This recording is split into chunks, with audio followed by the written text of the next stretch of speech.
This is Blue July, and you're listening to the Be Someone podcast.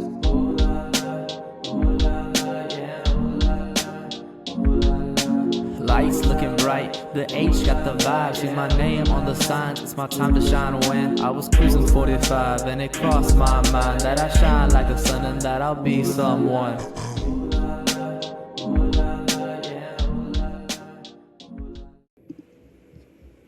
Hey, welcome everyone to the Be Someone podcast. This is the coach Chris Ortiz, and today I am joined by my good friend, Dr. Chris Haggard, family counselor, individual counseling, academic counseling, Jiu Jitsu purple belt. Or are you at a brown belt yet? Nah, not yet, man. Kind of, on the waiting game for this one, to be honest. So it's a journey. I am in no rush. Exactly. Bigger target on your back, right? So bigger target. Just overall, good dude. We connected on the topic of getting jiu-jitsu into the school system, and ever since then, we've been pretty good friends. We've even rolled together a couple of times, had some coffee, had some really good conversations. So I wanted to bring him back right at the beginning of the school year so we could actually talk about young people and what we could do to help their academic journey. So how are you doing today, Chris? Yeah, man. Hey, things are well, brother. Can't, no complaints, Yeah, we're running it back on part two of this. We had some technical difficulties, and we're crossing our fingers that this one actually comes out the way that it's supposed to. So I'm going to start off with this. We connected on jiu-jitsu inside of the school day. Why do you see it that it's a good idea to get it introduced into the school day, and what are some of the positive benefits that our youth could reap from it? Yeah, man. Really good question. I think just looking at it from the school setting piece. I mean, just understanding just a lot of the challenges that young people are kind of faced today. There's a term that we look at in counseling, this idea of distress tolerance, right? How do we increase one's ability to kind of be in stressful situations, right? And so I think, just COVID, man, is kind of term that, it seems to haunt educators even to this day, of the isolation and the impact that had on our youth, and almost kind of their inability to kind of be put into stressful situations, right? So thinking about jiu-jitsu, it's one of those things, you have to be able to just kind of sit with the uncomfortable for a little bit, right?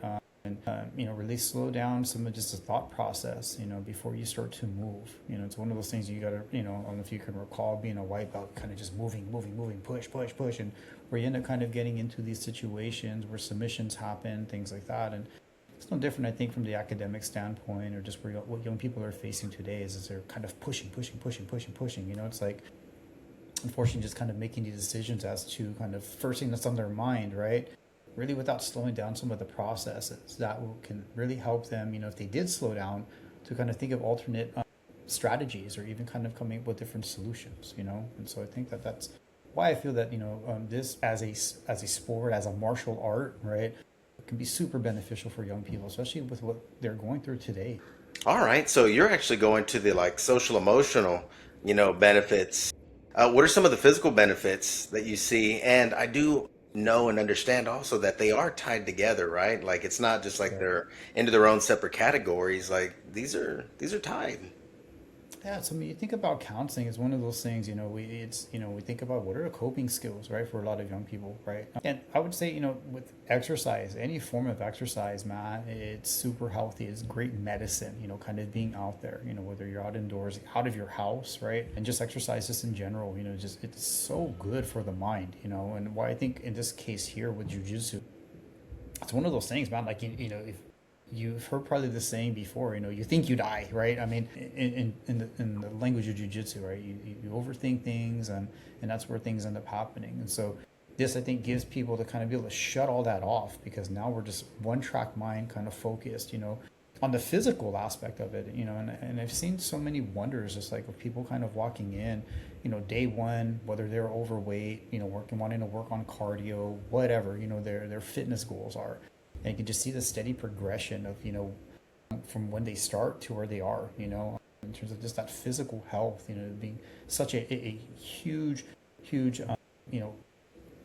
it plays such a huge impact, on some positive aspects of their life, right? So you think, hey, man, as a doing healthier things for my body physically.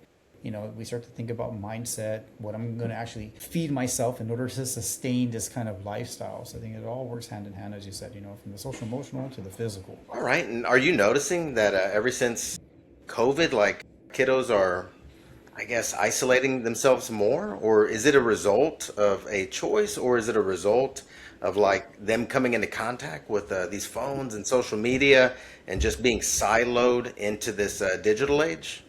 And I mean, a really good question. It's just as I'm seeing still kind of like the tail end, right? And if you think about 2020 and, where were kids at, even like if they started elementary school, so 6 years ago, right? Or I mean, like kindergarten even. So what, maybe sixth grade, seventh grade, maybe where they're at, the middle school kids. And so thinking about, a lot of that piece of that social interaction, right? And, and maybe the fear, unfortunately, that may have kind of attributed to that, right? Oh man, if I'm going to get sick, contact, whatever, so it was safe for a lot of people, right? Fear of the unknown, right? I mean, what's going to happen? And so, as us as a species, as a human species, we find ways to navigate, right? Finding ways to almost, adapt. And so I think the digital age was a piece that where people were able to adapt, finding ways to socialize through online, Zoom, even kind of what we're doing now, right? I mean, we're, again, just I think a lot of that had kind of provided opportunity for still some socialization, but now as you kind of see young people today, it's like, yo, like, what do we do for fun? Well, I'm online. Well, I'm playing with my friends online. And so that's kind of what close friends do you have kind of in person? And a lot of them is like, well, I really don't. Most of my friends are online. I think it's been because it's something that has been embedded, I think, yeah, I mean, as a result, maybe because of COVID. And so I think isolation becomes happier because it kind of has been the norm for them. Hmm. Do you feel like we are inching our way out of it? Or do you feel from what you've seen, are we actually taking steps back and going deeper into isolation?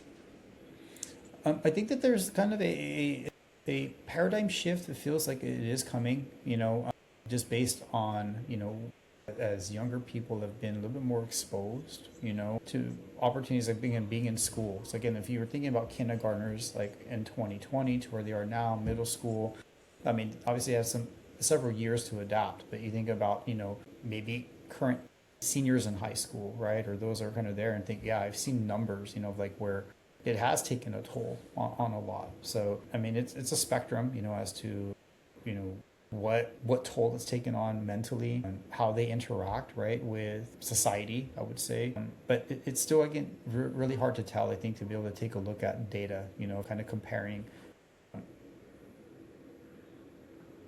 if we're kind of getting out of it. And I think if Yeah. anything, it's created more opportunity, to be honest. Like I think because of like what the digital age has created, I think more opportunities to isolate and kind of get sucked in, and obviously there's a lot of research taking a look at, technology, brain development, kind of its impact, right, on socialization and, kind of why I think there's the need to monitor screen time, especially with young people. So. Yeah, well, if I could give you some anecdotal evidence, I've been Mhm. visiting with my students at the beginning of the school year, and Yeah. the number of them that had spoken to me about no phones at the dinner table, or even Mhm. no phones, upstairs, which I mean, I think that really means like no phones in my room. It's very promising because these are kind of some things that you would hear in passing, but today, in particular, in our conversations, to hear speak about those specifically, it was pretty eye-opening. I kind of feel like there may be a pendulum swinging back to the other side, and parents are up and up on Yeah. the harmful effects, and they're trying to course correct, so to speak. I mean, it's amazing. It's almost at a point, though, too. Like I've even heard, where young people are like, "Hey, man, we're kind of willing to go back, I guess, to these flip phones." I'm like, well, what? It's like it's because it's retro, right? The phones, I guess, like that started out like when you and I, this when the cell phones first started to come into play. So it's funny, I think that like how a lot of the things that there's some that I've heard like yeah, they're kind of reverting back to like yeah, because it's cool. Let's take a look at some of these retro phones, these flip phones. So like, oh man, okay, yeah, I'm really feeling old, right? We're outdating ourselves. I mean, I got a question for you though. I mean, Yeah. when I left the education system, I think the new policies started take more into effect, from where districts have been these no cell phone policies on campuses, right? So, I mean, what has been your observation kind of like with that going on, because when I was still in the school systems, cell phones are very, very prominent, right, in that time. So, I mean, how has that impacted, I guess, student learning, social emotional learning, I guess, with them being in the schools? Well, I think it's been pretty gradual. I don't think it was, you know, it was so black and white or so concrete. It took a time for us to get from like trying to remove it from the classroom and the school setting to where we're at right now. And where we're at right now, at least in my school, is the kids are adhering to it pretty well inside of the classroom. Now, like humans typically do, we're slippery and we know the workarounds. So what you will see is you'll see some kids that do carry them on their body, and they are using them in the restrooms, from time to time. And the reason I know is because students come back and report. They're not good at keeping secrets. But I would say, overall, it looks like we're trending in the proper direction when it comes to disconnecting during the school day.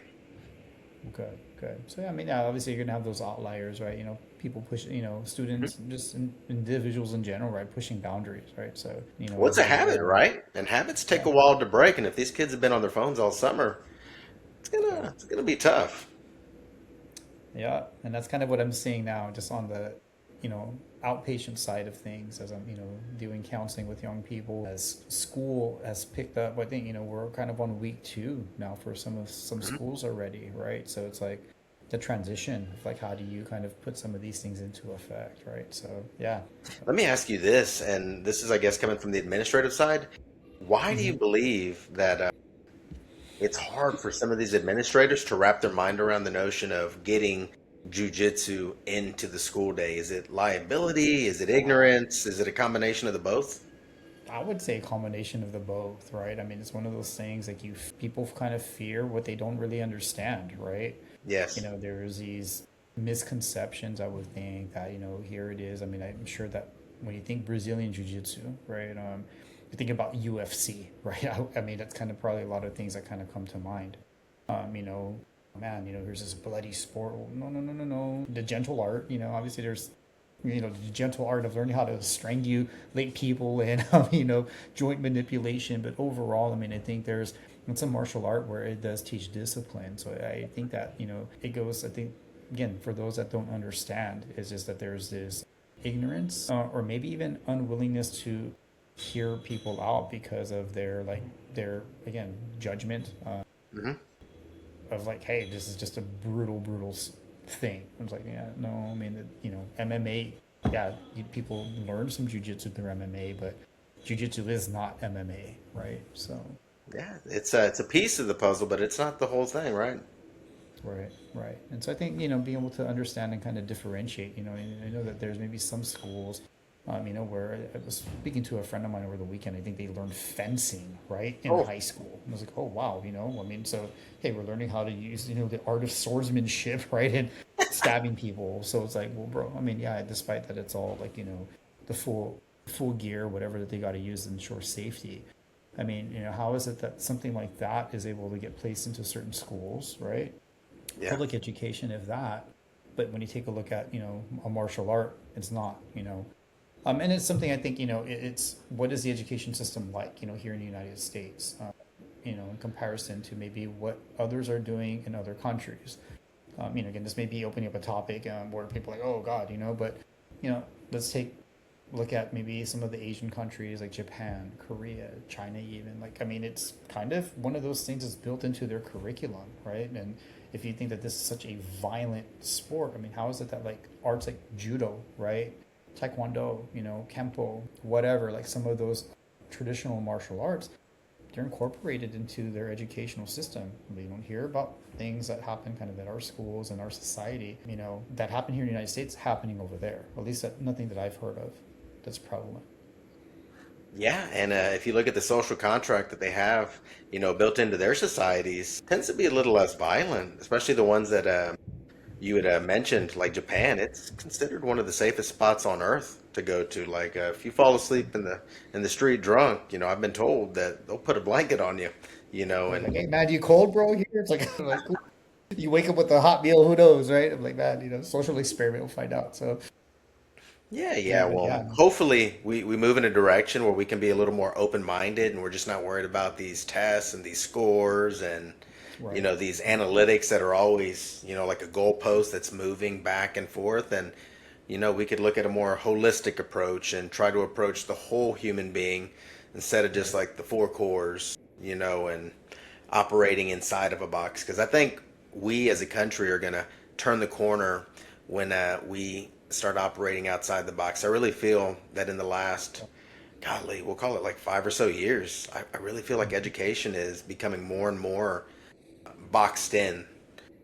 What has been your experience, especially like having experience in California, but also having experience here in Texas?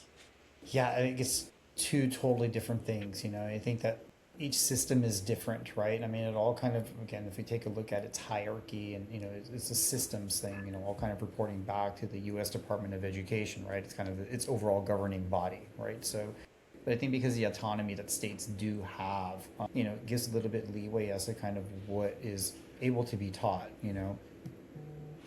So thinking you just hear kind of within the United States, I mean, it's just a little interesting. Like, I mean, especially kind of in Texas, like what's interesting about it is a lot of focus seems to be just kind of like on testing, right? We got to Yeah. go and pass the test. Here are the state tests, for high school graduation. If you don't pass, you don't get a chance to move on. What are my thoughts maybe on that? I mean, I don't know. I mean, there should be multiple measures, as you mentioned earlier, kind of like, as to assess a student holistically.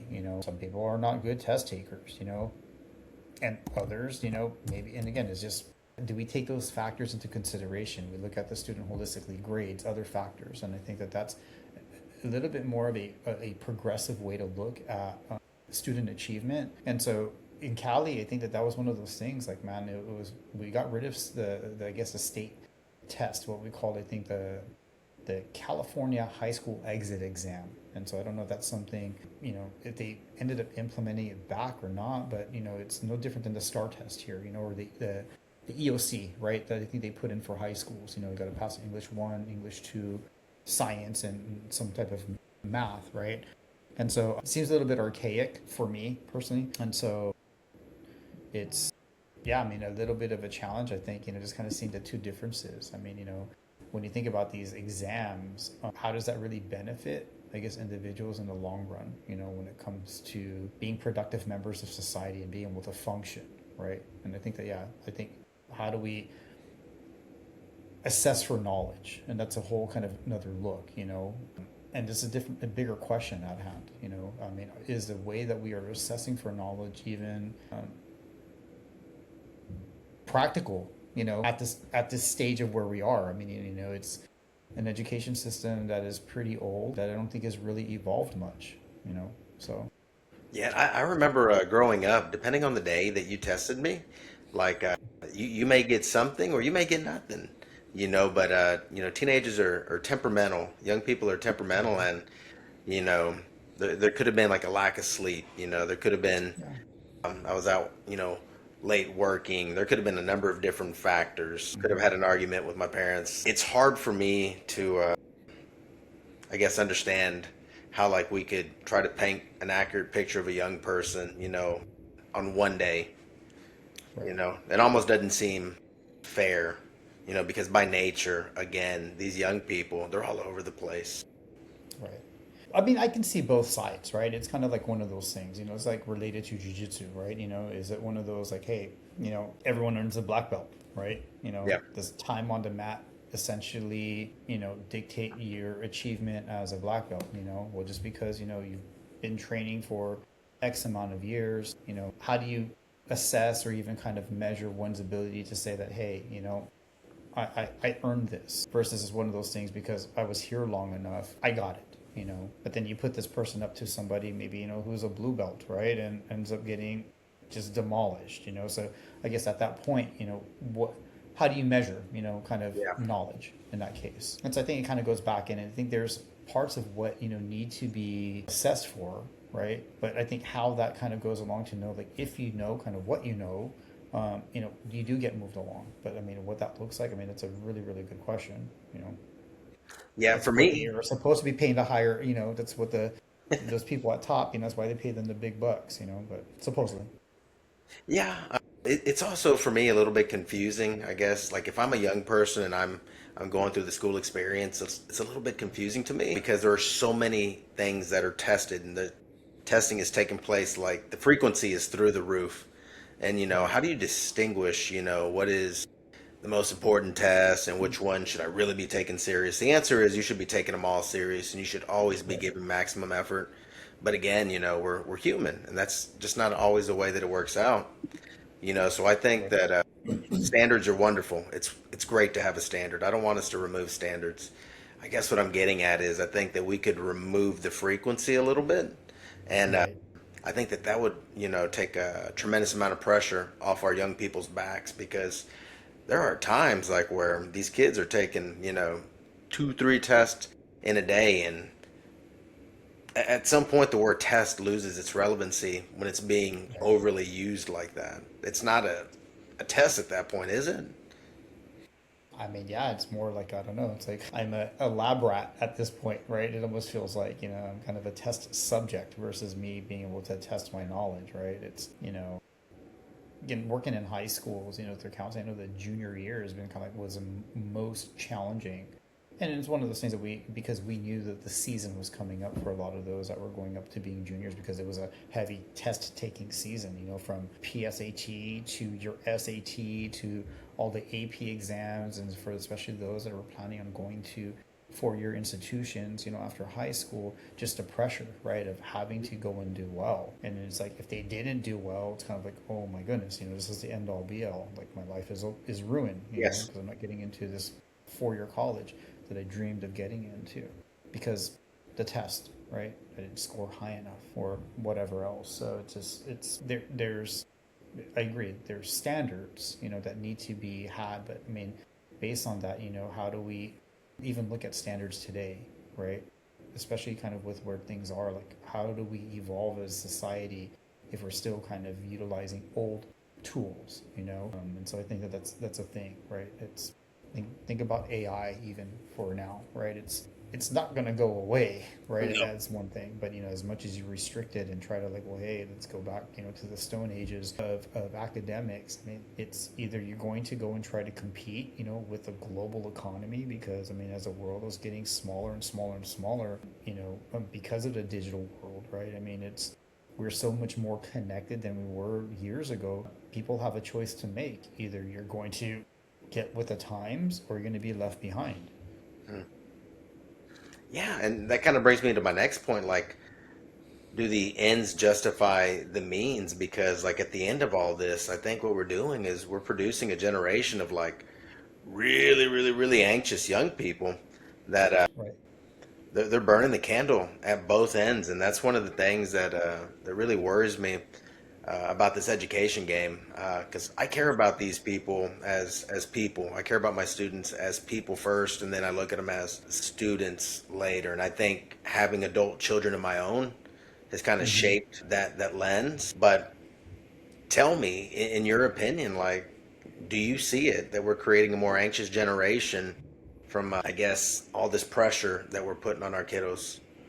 Yeah, I would say 100%, right? I mean, I think the adults or, have to take ownership and responsibility, right? And again, I think, one of those things that kind of come from top down, what are the demands of the way that the society as a whole, right, is demanding just even on us as adults down as it's a trickling effect, for us it's like, oh man, you think, look, I got to go make more money, I got to go kind of jump on the rat race, I got to go and provide, I got to go and do this. So we fall into kind of this mindset that what is the definition of success, and based off of that then we push those values onto our kids, you got to go to college, you got to go do this, if you don't do this you're not going to be successful, so we start putting those pressures. And I feel like a lot of us as adults, we kind of unfortunately place these fears, right? I mean, I think they're coming from a good space, we want them to be Yes. successful, but unfortunately it's just like, now it's become very fear based, right? If you don't do this, you don't get into college, like how are you going to go and survive? And so now it's like, oh God, so a fear tactic, I would say. And again, I think sometimes the motives, are maybe coming from a good space, a Hmm. good place, but ultimately, I mean, the way that the delivery, it kind of sucks, so kind of going over this thing with some clients, thinking about intent versus impact, right? The idea here is like, no one sees the intent, right? What they do is they see the action kind of behind, what the intent produces. And that's where I think that, it's like, well, hey, I was going to go and do this, right? My intention was to go wash the dishes, but I didn't, right? But, as an end result, your parents may be like, well, the dishes didn't get done. I don't care. Like, if you had every good intention to go and do it, Yeah. ultimately the dishes just still didn't get done, right? And that's the impact. And so I think that's kind of the same idea here. The intent is, hey, I want my kids to do well, but the impact is I'm pushing all this fear, all this pressure, right?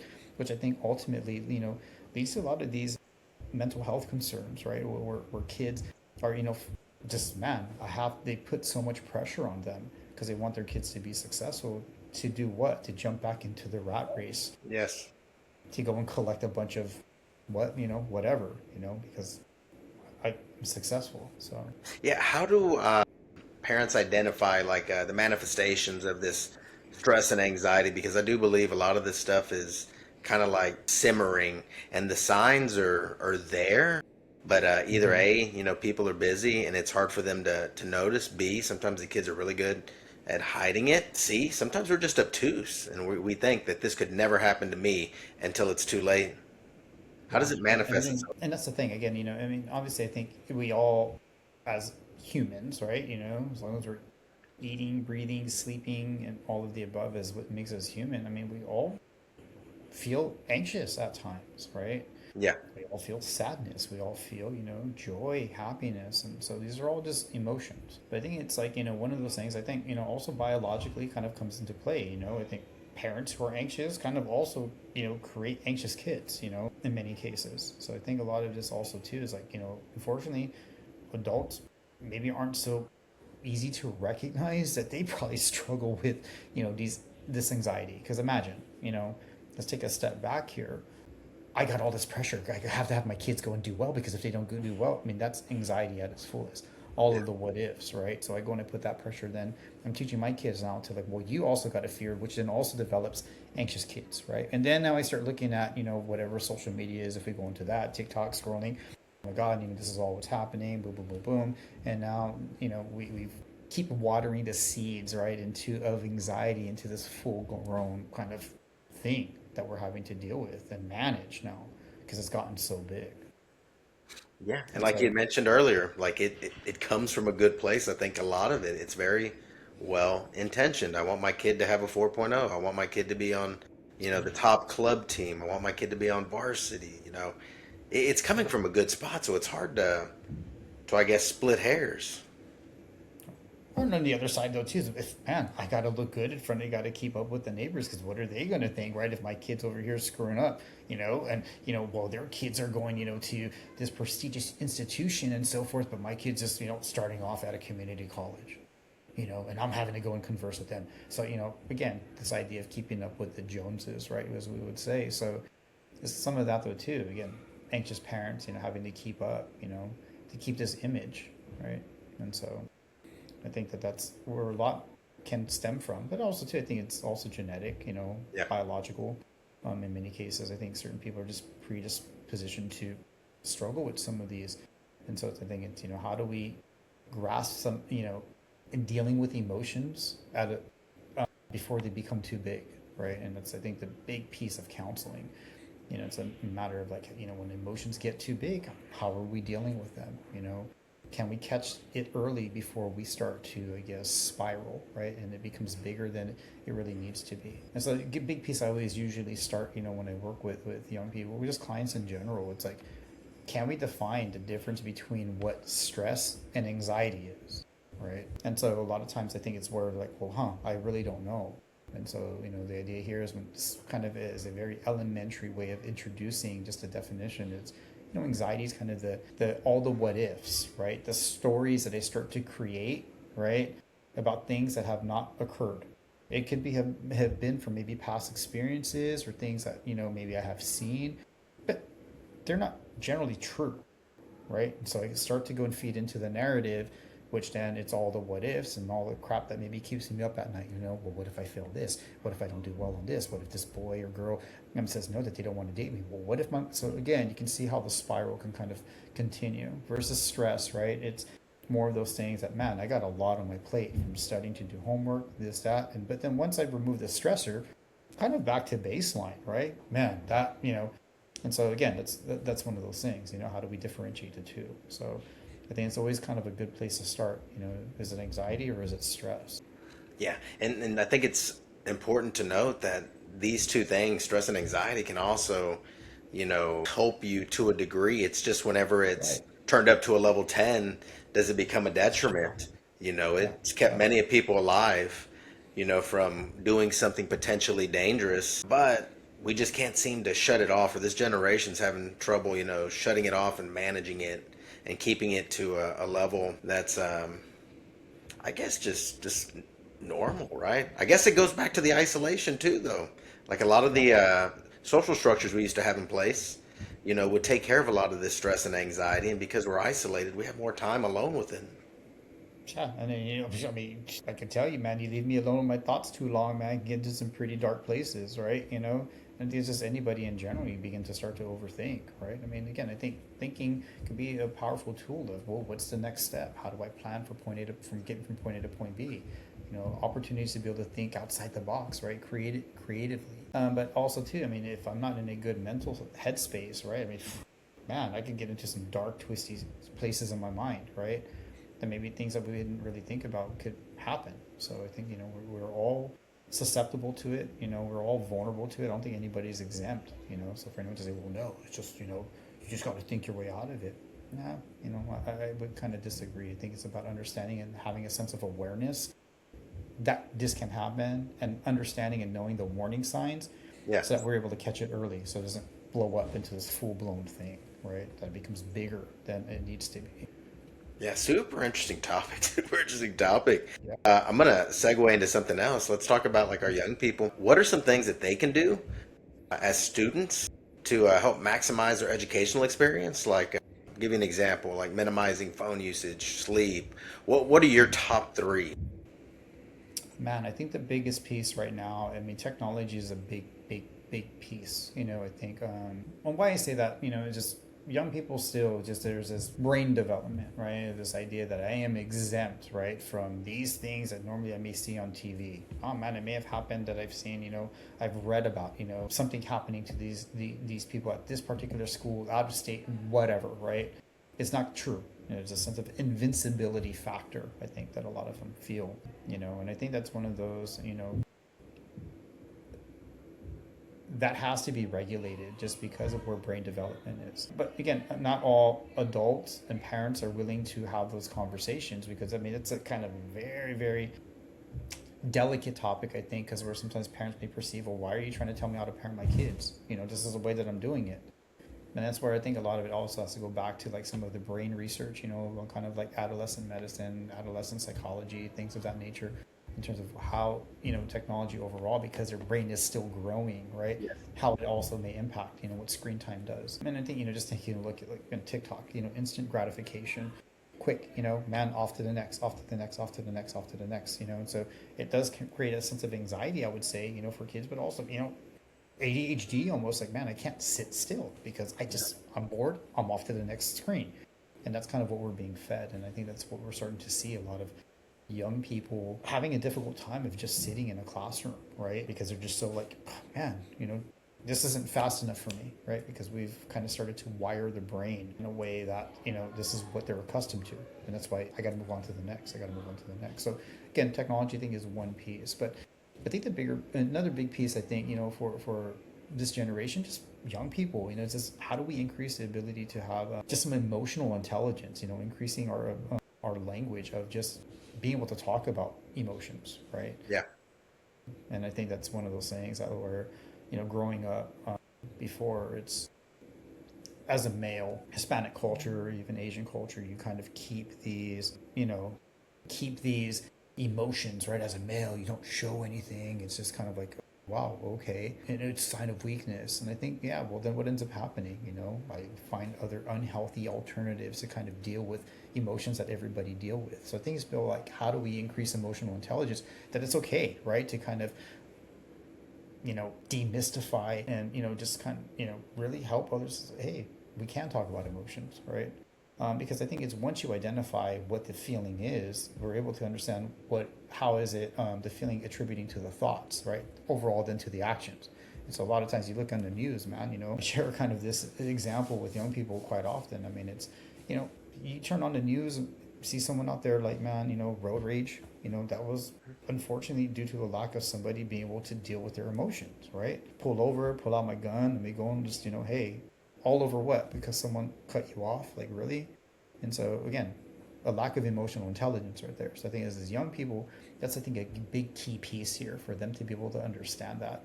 Again, we talked earlier about how do I be comfortable with the uncomfortable. I have to sit with the emotion as uncomfortable for a moment, just so I can know that how to respond. And as a therapist, you see this time and time.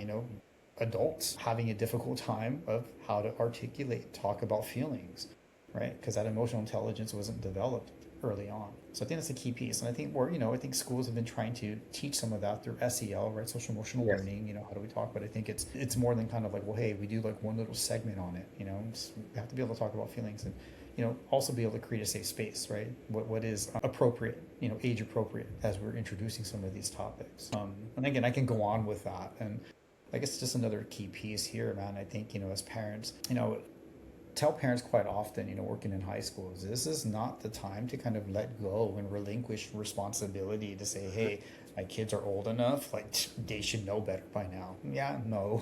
These are still moments where we still kind of have to be involved. But I think it's more or less in terms of how we're involved is much different. I'm not, and I have to be able to adapt as to what's age appropriate as well as a parent, right? I shouldn't be parenting my kid who is, in high school as I would if they were in first grade. So I have to be able to evolve with that. What is age appropriate in that moment, so that way I'm able to have those conversations. So my kids aren't hiding things from me.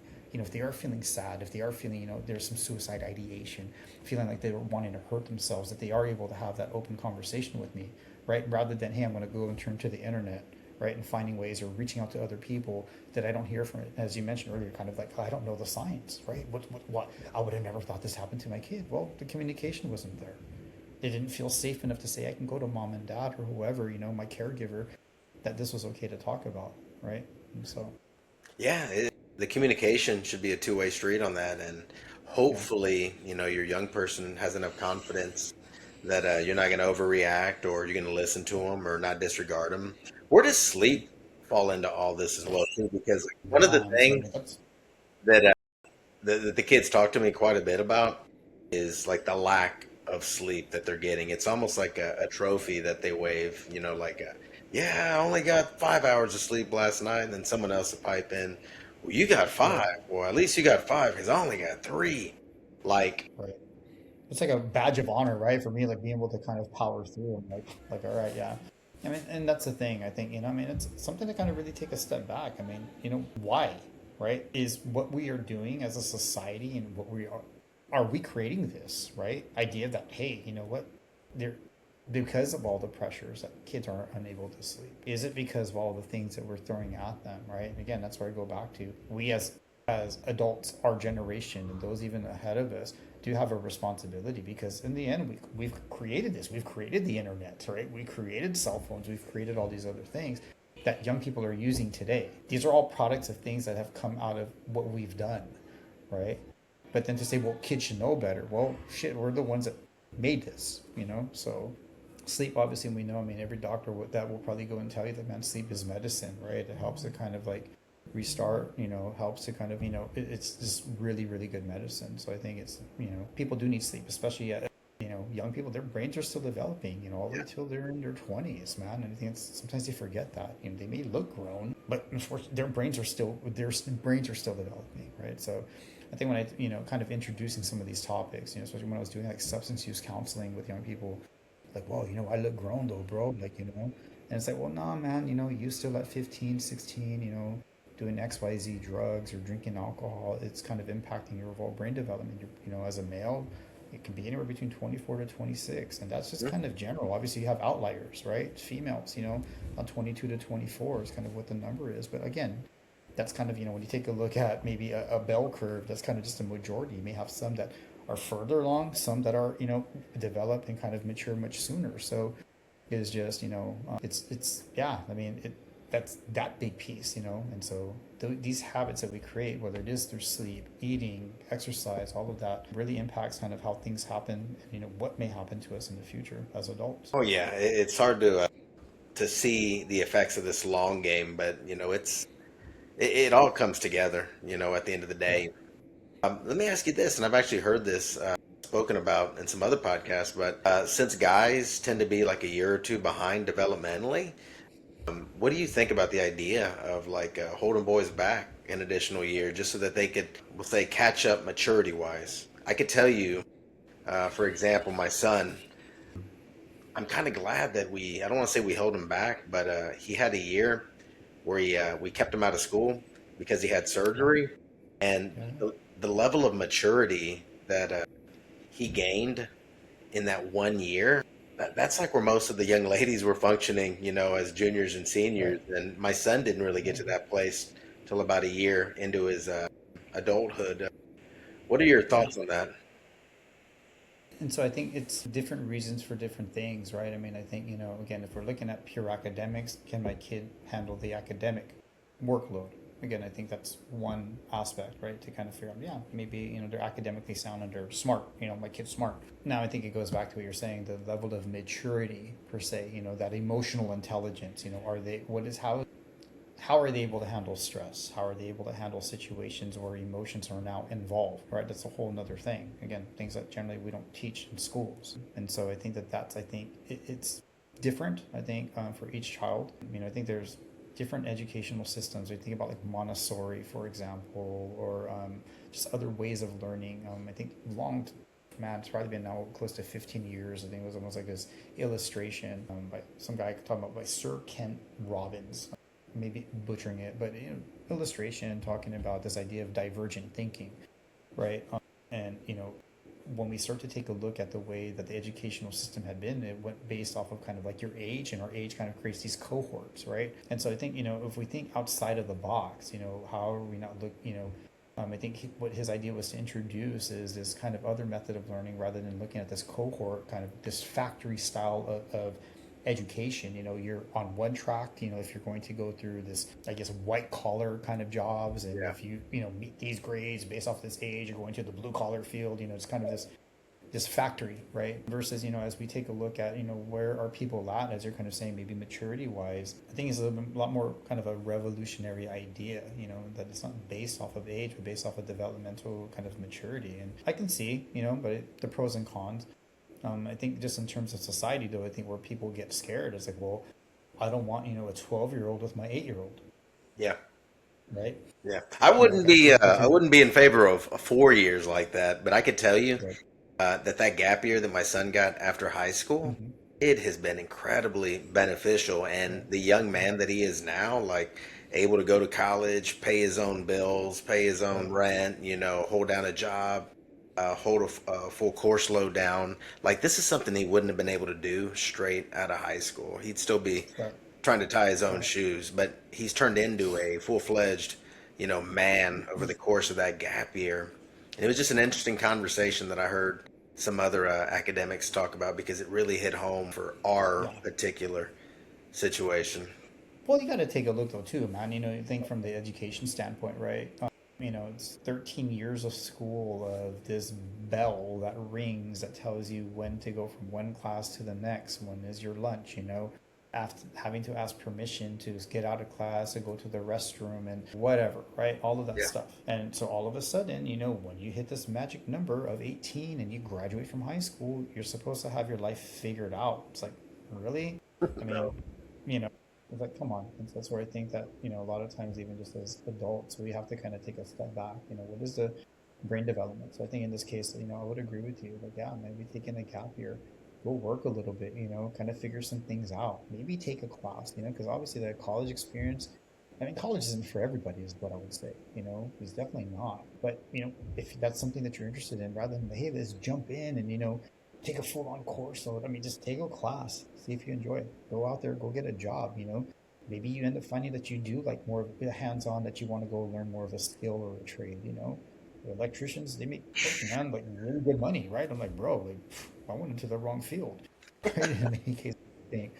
And it's a skill that's useful. I think versus like, hey, I'm going into these occupations because I think that I have to. Again, this idea, right? I gotta go to college. There's this pressure, right? So yeah, I mean, I think that how do we slow that down? But I think also too, as a society, how do we support that?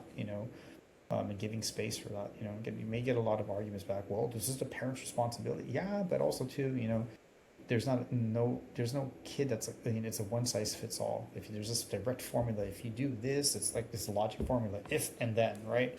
Every child is different, and so I think that that's just something to think about. Some are ready to go. They have you get those 10-year-olds that are in universities, right? Get those outliers, but then you got some of those that just kind of take some time to grow out of it. And so how do you be patient with that? To giving them that space to kind of explore a little bit. So we are successful, like your son, like, dude, give him that gap year, goes to college, he's figuring it out, man, successful, but he probably needed that. Yes, Probably needed he needed it big time, Dr. Chris Haggard. Hey, here is one. Right now, I'm watching AI schools also become a thing.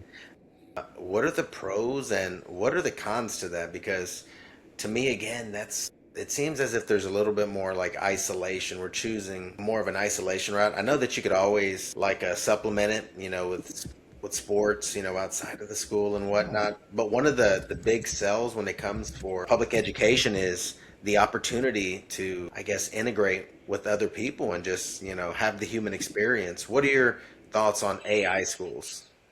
Well, so I never even heard of this. This is the first time I'm hearing about it. So, I mean, explain to me. I mean, I'm doing like a quick little Google search, like on, hey, what is an AI school, right? So, I mean, what I'm gathering is a safe teacher guided AI platform that's kind of built into the classroom. So, I mean, educate me. Like, what is this a thing? This is a thing now. I guess obviously you're telling me. So, Yeah, I've um, actually have some a friend that is working at one of these AI schools. I think it's called the Alpha Academy. I could be wrong. okay. And the pay, as far as like teachers go, the pay is like you're looking at six figures, right? Oh And wow. they're moving them up quick. With a couple of years experience and some success, you can make all the way up to like 140, 150 within a couple of years. So on the teacher side, it looks to be very like lucrative. But I was just kind of curious with you, what do you think? Because I think academically, you're supposed to be able to squeeze more into the box and be through with your school day in like we'll call it 2 to 3 hours, maybe even four, Okay. right? And that leaves the rest of the day free to do, whatever it is you need to do. But I Okay. do think Okay. that this is a thing. I do think that it's not going anywhere. And I do believe people will be opting into this a little bit more. But just like you as a doctor, I was curious, what do you think? I'm in favor of whatever's best you think is best for your kid. I don't have a Right. horse in this Yeah. race. Yeah, and that's the thing. I mean, I don't know. I think to each their own. You have to understand that like there are multiple learning styles and people learn differently, right? I mean, it's like some kids are better. They can take an online course and they're thriving, right? Then you Yeah. take another child, throw them into an online course and they're like hating their life, right? Need that social interaction, And so I guess I'm a little intrigued. I mean, is the AI school like being taught as like the teacher is the AI bot or kind of what is it? I believe a lot of it, and again, don't quote me on this, but much of it is like self-paced learning. Okay. So Yeah, yeah, yeah. Yeah. there's programs that the kids are able to get on. They Oh God. pass whatever, the exam is, and they move on to the next one. So, if they're moving along pretty quick, they could, let's say, be in third grade, we'll say age-wise, but maybe they've already accomplished fifth grade level work. Got it. So, I mean, I'm assuming this is no different than kind of what kids were doing, in high school for credit retrieval. They Hmm. jump onto kind of a program, right? Where they got to read through several passages.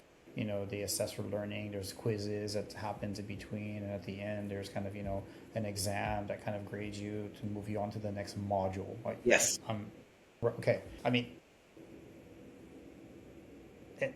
I can see the benefits of this, to be honest with you. I mean, as long as there's some form of human kind of,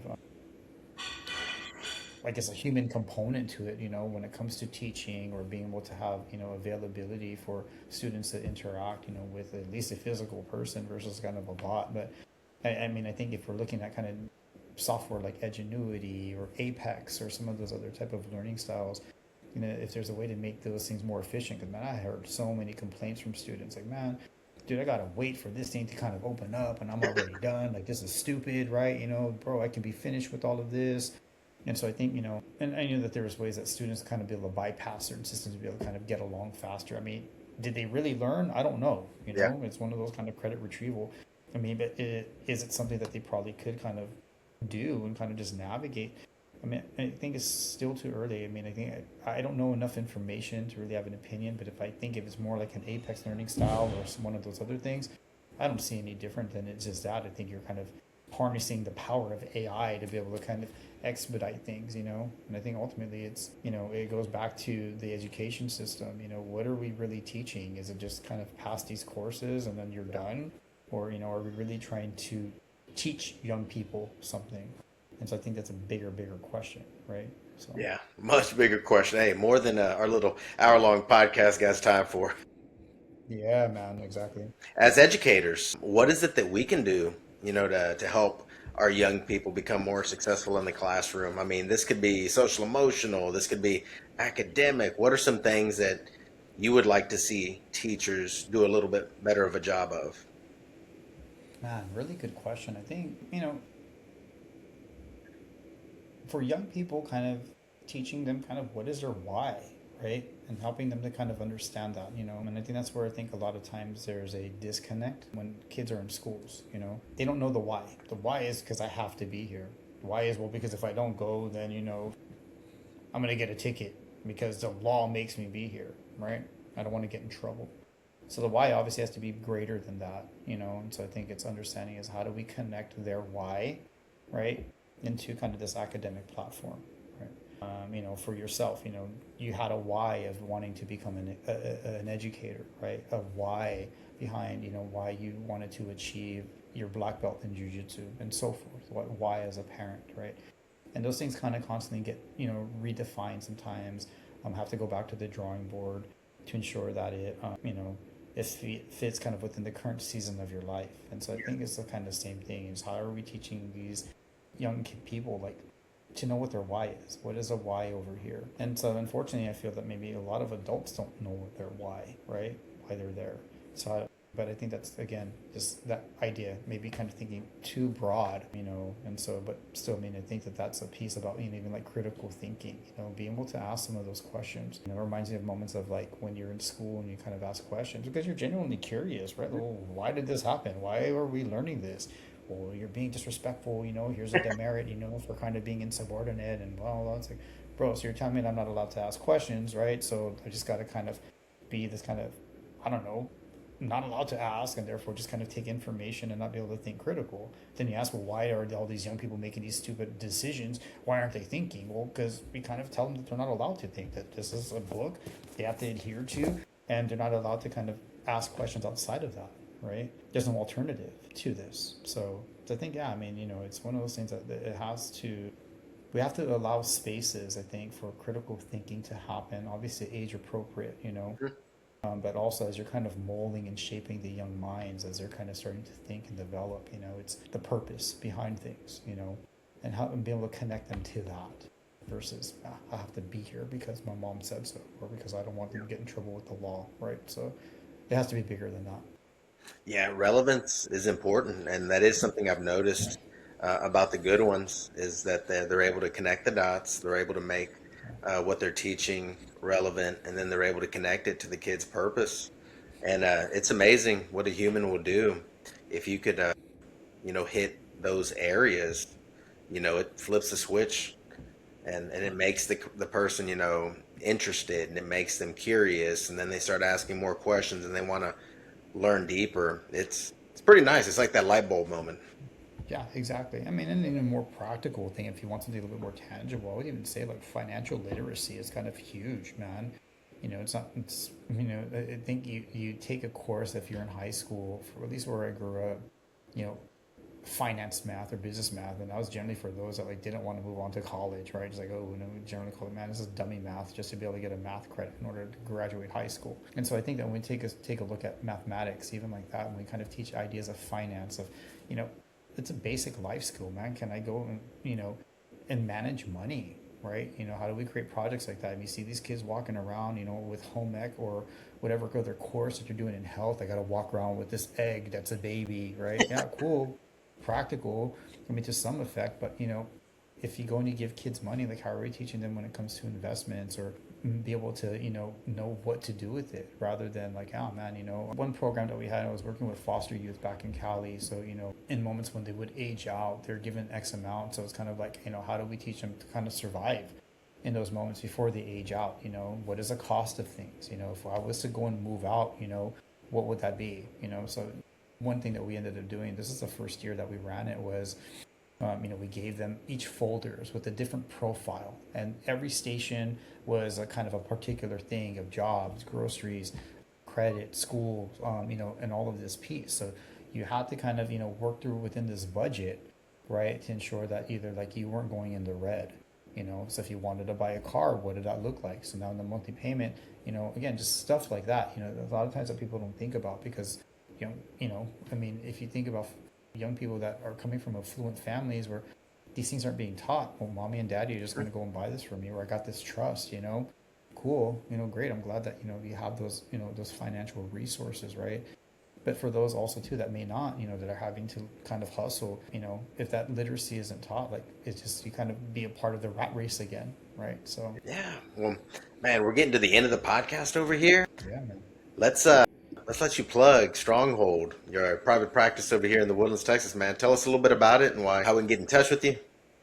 Yeah. So, I mean, run a small little private practice, it's my side hustle is what I would say, see about, about 10 clients per week. And so, it's a combination of individual counseling, academic counseling, couples counseling. As of right now, it's kind of all pure virtual platform, just because I work my 8 to 5 job, at a intensive outpatient, locally. And so it's just, one of those things to kind of really still stay diversified, to still, engage and keep those skills, because I just the wide, broad kind of just ability to help those, that I'm not just pigeonholed with just those that are at an intensive outpatient, young people at an intensive outpatient clinic, So this, again, gives me an opportunity to still kind of work with couples, work with adults, still work with young people. And so most of my clients that I will see, again, whether it's through marriage counseling, couples counseling, anxiety, depression, phase of life, right, is a big one. It's like, man, I'm coming to this space where I'm a little bit stuck, and how do I get unstuck? So this is one of some of those things, So Midlife crisis. yeah, man, exactly. But what I've been seeing a lot more that I'm really like, wow, I admire, is that more men are seeking out therapy, right? Because this is kind of one of those things that has like a bit of a stigma, right? That men don't go to therapy. We don't reach out for help. Yeah, and so that's a huge one that I've been really proud to see, like males seeking out therapy. And how do we build that emotional intelligence? And especially those people of color, my Latino community, Asian community, African American communities, are those things that generally kind of keep within our communities, right, of color. It doesn't kind of generally break out of that or break out of those families, right? And so being able to kind of, break the stigma that, our people of color, are able to reach out and get help. Again, if kind of going to some of that is just, it's a bit of a westernized thought, but I think with just so much that's out there though too, I think again, it's evolved, from Sigmund Freud's kind of idea of psychology to where we are today. We are able to look at things a lot more holistically, and how culture, and even just, our own culture, whether being in America, like every family dynamic is different, right? And there's its own culture to its own family, and how that also plays out, right? So I think that it's an amazing thing to see, again, just how it's being more better received, I guess, for lack of words, because it is available. So just, again, one of those things, like I tell people, man, it's like looking at online shopping, maybe, you see a pair of shoes, like, man, these look cool. Then you go and they come to your house, you kind of try them on, like, yo, man, these make my feet look fat, right? Send them back. Right, so it's kind of no different, I think, than when you think about clinicians. I mean, you don't go to the first doctor and think, okay, great, you might need a second opinion, or it just has to be a good fit. And that's just no different, I think, with therapy. I may be with, for some, great. For others, man, they may hate my approach, and that's okay. Yep. And so I would rather be the honesty of like, yo, like, this isn't working. Cool. What could I do different? What could I do better for that? Or some places it's not a good fit, and that's okay. And so. I could speak from experience, inside the family that, it does have to be about fit, or else you're not going to reap all the benefits that can be gotten from it. So I wanted to thank you for just being an excellent human being. Thank you for being in the help business. Thank you for taking care of people. You're a great human being. You've been a great friend. You've helped me out with the jiu-jitsu in schools. So anything that I could do, I'd love to continue to be an asset for you. And I don't know, thank you for coming on the show. I appreciate you, brother. It's a self-reflection, man. So it's the beauty of all of this. We're stronger in numbers, right? And that's the thing. It's about community and how do we continue to build. And so I appreciate you for kind of continuing to do this, allowing the space for us to have a voice, man, to kind of be out there. And so I wish you all the best of luck, kind of with everything. Hey, jiu-jitsu in schools, for those that don't know, man, support. Hey, that's the plug right there. So yeah, I mean, if you're not aware, get some understanding, reach out, and so that we can demystify this idea of this martial art and this sport, as not being as brutal as sometimes it may seem. So thank you, Chris, for having me on here. All right, and thank you, everybody, for listening to this episode of the Be Someone Podcast. Coach Chris Ortiz with Dr. Chris Haggard. Y'all take care, have a blessed day, and go out and be that someone.